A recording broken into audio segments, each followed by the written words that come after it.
Now, I got a very interesting Barbarian build for you today. Now, if you're running around with this online, people are going to be so confused, but you are a Barbarian. You have advantages of having a ton of magic find since you can stack it up real easy on Barbarians. You have the find item skill, which makes you an amazing, if not the best magic finder in the entire game. But on top of that, you're a Barbarian, but you are actually a werewolf.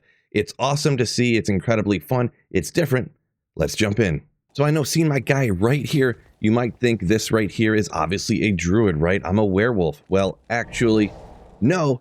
It's actually that big dog, the Barbarian. Now I'm going to show you exactly how I put together this magic find variant. I'm a magic finder at heart, after all. So we'll go over to stats page. We're going to go over the skill tree, the way I put it together, and over the gear. And then we'll jump into the example gameplay at the end of the video. Now the stats page, incredibly normal for most characters, but this is a max Vita build, so just enough strength and just enough dex to wear your gear, and then you dump the rest into vitality. The strength is kind of unnecessarily high because on this particular build, I do have to give away a little bit of the gear at this point, but I'm wearing the Enigma. So as soon as you get to that strength point, boom, your strength skyrockets up because you get strength based upon your character's level. So even though this looks unnecessarily high, if you swap around the gear, you could have a much lower strength amount here. Now dex, we just need to get over 136 to wear a phase blade, and then the rest down here into vitality. The resistances are not quite capped. There are safer versions of this, but we end up with over 7,000 health on this build, so we didn't really have too much of an issue at all. You could easily make this up down in the charms. I have that filled up with magic find charms, but you could easily get resistance down there. Now the skill tree, super basic here at the combat skills. You don't put anything over here because we're actually using the skills that come along on the gear that make us a werewolf. We couldn't really use any of these skills when we're werewolves anyways, so it'd kind of just be wasted points. If you were doing a mega budget version of this, you could go ahead and come down into leap and leap attack for the movement ability there, but I went ahead and didn't use it on this particular build because, like I mentioned before, I already have Enigma on this character. Looking at the combat masteries, our main weapon for attacking is a sword, so we're going to go with blade mastery here. Attack rating, damage, critical strike chance. Also down here, we went ahead and we actually maxed out natural resistance. If this wasn't maxed out, our res would be incredibly low. Now the last probably 8 points, I would guess, only gave us maybe like 4%. So I could understand if you wanted to forego a few points in a natural res, maybe move it over to increased speed or somewhere else on the skill trees. That's going to be a choice for you to make. Looking over at the war cries now. Now being a magic finder, I want that find item skill to be kind of as high as we can. So right here on our main hand, this would be our attack hand, it would be at 65. But when we swap over to the other side, we're actually all the way up to 70% chance to get an item when we use the find item skill, which is spectacular. Now we also went ahead and maxed out battle orders right here in order to get our life way super high. That's how we hit that 7K mark. And then we put our remaining points, whatever we had left over, I went ahead and put them into shout. This way our defense gets even higher and we have even more survivability, because on the gear, I pretty much didn't really care too much about survivability. In a few instances I did, but for the most part, really stacked up like damage and magic find. Now before we jump into the gear, I want to take a quick second to thank the sponsor of this video, Factor. If Factor is new to you, they're a meal delivery service that brings you fresh, never frozen meals straight to your doorstep. Now if you're anything like me, you don't want to interrupt your gaming sessions with having to go prepare a meal, then spend all the time cooking it, and then you got to clean up all that stuff in the kitchen afterwards as well. Well, that's not going to be the case if you're going with Factor. Now you're already saving all that time in the kitchen, but you also can avoid those annoying trips to the grocery store. You'll pull them out of the insulated boxes they come in, and then they're just easy as this. Pull them out of their little carton, stab a few holes in them. You can pop them in the microwave, and in just 2 minutes, your meal is done and ready to enjoy. And with 35 different flavors and 60 different add-ons, each week, you'll always have a new flavor to explore. But some of these are so good, you're probably going to want to eat some of them every week. I got this white chicken cheddar with these broccoli grits and green beans. Wow, I was shocked at how delicious that was. I definitely couldn't make something that tasted that good. So head over to factor75.com or use the link down below and use code SweetPhil50 for 50% off your first box and 20% off your first month's orders. Again, that's code SweetPhil50 at factor75.com for 50% off your first box and 20% off your first month's orders. Big thanks to Factor, and now let's check out the gear on this MF Wolf Barb. Now the gear is where the real magic happens, and I usually don't do this, but I'll start up at the helmet. This is the most important. After all, for this build, you literally have to have it. And we're taking a look at Wolf Howl. Now, I went ahead and chammed it. That way I cannot be frozen on my character. On any melee character, you have to have cannot be frozen. Because I wanted to use item find, I also don't want to have any cold damage anywhere. So Ravenfrost has cold damage, bodies will shatter, you can't find item them. So chamming your Wolf Howl is a great option. There's going to be some other ways to get it, I suppose, but this is kind of the clutch easiest way, the cham here or the Ravenfrost, which I tried to avoid. Now on the weapons, Grief is an amazing melee character weapon. There's going to be other options. There's things like the Reaper Wolf and, you know, there's different things, of course. Grief, great option right there. Over on the other side, because I wanted to do the max magic find type of version, essentially, I went ahead and have a actual 6-isted phase blade over here. So we got a 180% magic find on the offhand weapon. Now there's going to be other options, of course.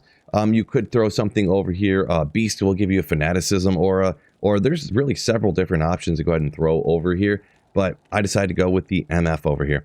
Up on the amulet with the most melee characters, High Lords, it's tough to get away from. The skills, increased attack speed, Deadly Strike, and actually that lightning res is pretty important to get that up in a lot of places we are running.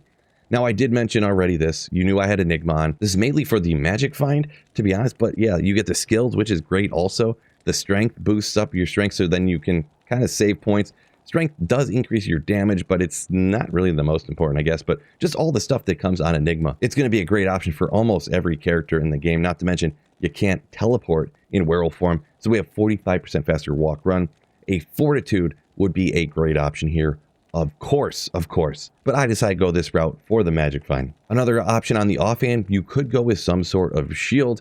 And kind of like a go-to option would be Storm Shield for even more survivability. But like I said, you end up with like 7k health on this build. I don't know how much more survivability we're going to need. Down on the gloves, we went with the Laying of Hands down here. Depending on your build, I mean, you could end up going with Dracula's Grasp, get Life Tap, you know, maybe you're doing an Uber farm or something like that. I decided to go with the Laying of Hands for the obvious reasons right there. Now for the rings, I do have one BK ring over here just for another plus skill and a little bit of life leech, a little bit of life, whatever. There's a million different rare ring or crafted ring options you could throw on the rings as well, or get the cannot be frozen if you literally have to have it. And over here, I just got a dual leech ring right here with a little bit of reses and, ooh yeah, 1 to light radius. Now on the belt, String of Ears, life leech, and damage reduction once again. Great option for melee characters. A Dungo could go here. You could throw on a gold rep for more magic find, but really a Dungo or String of Ears I think would be the best option in almost every instance. Over here, Gore Riders, chance of crushing blow, deadly strike, and open wounds, and walk run. I could see throwing on Goblin Toes over here as well. You have a higher crushing blow depending on what you're doing with the build. I'm a magic find variant here, so really like more crushing blow. That'd be like Ubers or something like that you throw over here. You could possibly get magic find here as well if you would really like to. Now for the offhand, I went with the dual Hoto setup right over here. That way if you're teleporting around, you got a good FCR, you got 3 to all skills. This is probably what a vast majority of people go with on their offhands. Not to mention you get more plus skills, or when you're using the find item skill, and the cast rate will make you use the find item skill faster. Down in the inventory now, we got the cube and the tomes. Obviously, we have the Hellfire Torch, we got the Annie and a Geeds, and then you could make up resistances down here. Like I said, being a magic finder, we just got all magic find small charms down in the inventory to really get that number even higher. Now for any melee character, Act 2 Might Mercenary, pretty standard option. So with the weapon, you could go ahead and throw a Pride up here that would give you concentration aura. What I was finding is when I was out running places, which I will show you in a little bit, like Trav, like 50% of the bodies were shattering from the Pride, having the cold damage on it. But I went ahead and decided to go with Infinity over here. The Conviction aura does actually lower the defense slightly of the monsters, meaning you will land more strikes. And of course, it's just an amazing option to deal out damage from your Act 2 Mercenary. It does have things to help them out. It's just really all around a great option, and it doesn't have any cold damage, so you're not going to be shattering bodies with it. So this is almost like a standard sorcerer setup, essentially. We, of course, have Fortitude and Indarl's Visage. Now, stats page can give you a good overview of what we're rocking here. 23% damage reduction. Here's our life and mana leech, so we do have a little bit of mana leech right there. We get on their ring. You need mana leech in at least one spot.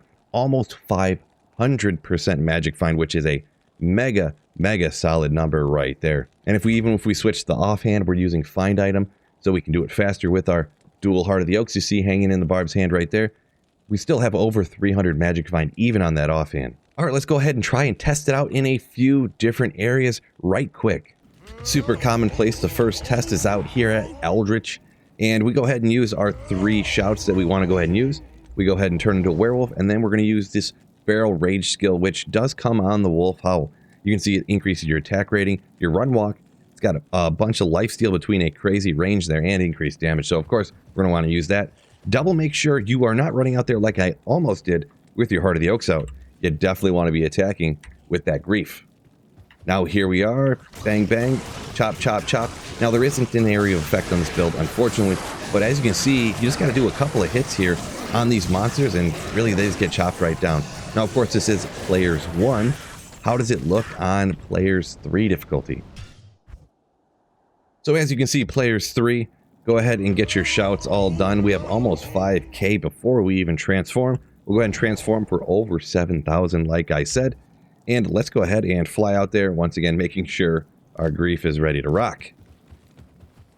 Now, players 3 even, attack, attack, attack. You see it takes more hits, but still, you're not having any issue at all. Of course, really for item find barbarians, you don't really need to do it over players 3 anyways. Just the way the item find skill works, it is unaffected by the players count. So once you get the monsters down like this, you go ahead and come out of there and go ahead and use your find item skill. Now another common place to go ahead and run is Trav. And we'll just go ahead and dive down in here and then we'll get ready to rock and go out and take out the council. So here you go. This is just back to players 1. And once again, yeah, on players 1, it's just a couple of hits. Council members going down. Trav is a incredibly common place to run with any barbarian. And this one is no exception. It is absolutely great out here. Just absolutely great, to be perfectly honest. Boom, and down they're done. And you go ahead and use your find item skill. So there you see the text right there. Players 3 difficulty. Make sure all our shouts are rocking up here. And we'll do the exact same thing. Bring our guy down here. Make sure you want to turn into werewolf form with your Heart of the Oaks out so you get more plus skills. Swap over and go ahead and take them on. Now it's going to take a few more hits here, but still works perfectly fine. You really have no survivability problems literally at all with all that health, all that life leech. Your mercenary can be taking a lot of shots, especially from the likes of those hydras and things. So there I had to give him a few potions to go ahead and keep him alive. But really we're not having too much of a problem. Really him dying that slow, you can usually have no problem keeping him alive. And boom, they're all down. So that's even players 3 Trav. Really most any character, especially an item find barb, there's no reason to even do it over players 3 difficulty usually. Now let's go ahead and put this build to a little bit of a test here. So we did all this magic find stuff and I'm still leaving the gear 100% the same. But we're going to go ahead and take on Declone, just sold an SOJ, and see how this magic find setup even does against Declone. Do you have to respec around to be able to take them out? Do you have to swap a bunch of gear? I'm suspecting not. So we'll head out to my favorite spot here and take him on. Now do remember, if you went on through on maybe Goblin Toes, or there's a lot of different gear you could swap around, put a Fortitude on, go ahead and throw on Drax to get life tap and all that stuff, would be way better off for doing this, but I'm just going to test it even with this gear right here. How crazy does it slap down even Declone just by itself? So here we go, and remember, no life tap at all. We do have our grief out, of course. We want to make sure of that. We're down to quarter health already. We're going to keep swinging away. We're creeping down on half health right there. Easy peasy, no problem. We got him down to about a quarter health right now, and he's getting chopped down pretty dang quick for a magic find setup type of build. Mercenary's getting hit up a little bit, but you don't need no potions. Boom, Declone down, no problem. There's not a lot of strictly magic find characters that can say they can chop down Declone that easy.